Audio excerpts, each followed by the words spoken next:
আজ তোমাদের মাঝে নতুন একটা ইউনিক নাস্তা নিয়ে চলে আসলাম, স্পাইসি সুজির পটেটো বামস। হ্যালো গাইস, আসসালামু আলাইকুম। চলো দেখে নিই এই সুজির পটেটো বামসটি আমরা কিভাবে তৈরি করছি। প্রথমে একটি প্যান আমি চুলায় বসিয়ে দিয়েছি, তারপর চুলাটা অন করে এখানে 1 কাপ পানি দিয়ে দিচ্ছি। এই তো, তারপর আমি এখানে 1 চামচ বা হাফ চামচ স্বাদ মতো লবণ দিয়ে দিচ্ছি। তারপর এখানে অল্প একটু তেল দিয়ে দিচ্ছি। তারপর তেল, লবণ আর পানিটা ভালো করে গরম হয়ে গেলে এখানে আমি 1.5 কাপ সুজি দিয়ে দিচ্ছি। তোমরা তোমাদের পছন্দ অনুযায়ী যতটুকু বানাবা ওইভাবে তোমরা সুজিটা দিয়ে দিবা, আর পানিও পরিমাণ মতো দিয়ে দিবা।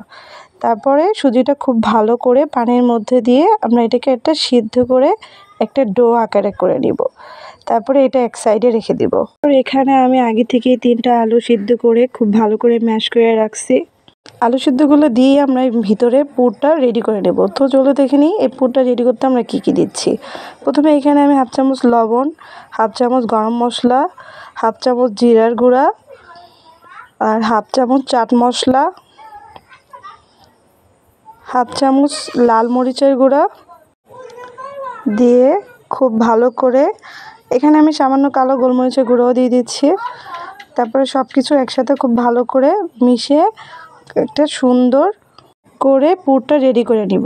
এখানে আমি ঝালের পরিমাণটা কম দিছি, তোমরা তোমাদের পছন্দ অনুযায়ী দিও। এরপর কিছুটা ঘি মাখিয়ে নিয়ে এরপর আমি ওইখানে সুজির পুর থেকে কিছুটা সুজি নিয়ে একটা গোল আকার করে নিচ্ছি। এরপর একটু মাঝখানে জায়গা করে নিয়ে তার মাঝে আলুর পুরগুলো দিয়ে দিচ্ছি। তারপর কিভাবে আমি এইটা অ্যাডজাস্ট করলাম তোমরা দেখতেই পারতেছো, এভাবে অ্যাডজাস্ট করে গোল করে নিবা। তারপর হাত দিয়ে ঘোরায় ঘোরায় একটু গোলাকার করে নিলেই হয়ে গেল স্পাইসি সুজির পটেটো বামস। এই তো আমি এইভাবে সবগুলো তৈরি করে নিচ্ছি প্রথমে। এই তো এখানে আমার সব কিছু তৈরি করে নেওয়া হয়ে গেছে। এরপর এগুলোকে আমি ভাজার জন্য চলে যাব চুলায়। তো প্রথমে একটা কড়াই আমি চুলায় বসিয়ে দিচ্ছি। তারপর কড়াইটা গরম হলে এর মাঝে আমি 1 কাপ পরিমাণে তেল দিয়ে দিচ্ছি। তেলটা গরম হলে এর মাঝে আমি বলগুলো দিয়ে দিব।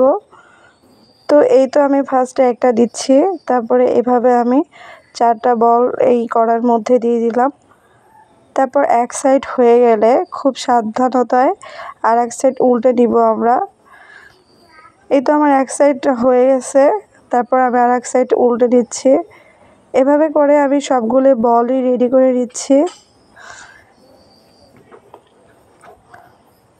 এই তো আমার সবগুলো বল রেডি করে নেওয়া হয়ে গেছে। দেখেন দেখতে কতটা লোভনীয় হয়েছে, খেতেও অনেক মজা হয়েছিল। তো ভিডিওটা যদি ভালো লাগে তাহলে প্লিজ লাইক, কমেন্ট আর সাবস্ক্রাইব করতে ভুলবেন না। আজকে এই পর্যন্তই। ভালো থাকেন, সুস্থ থাকেন।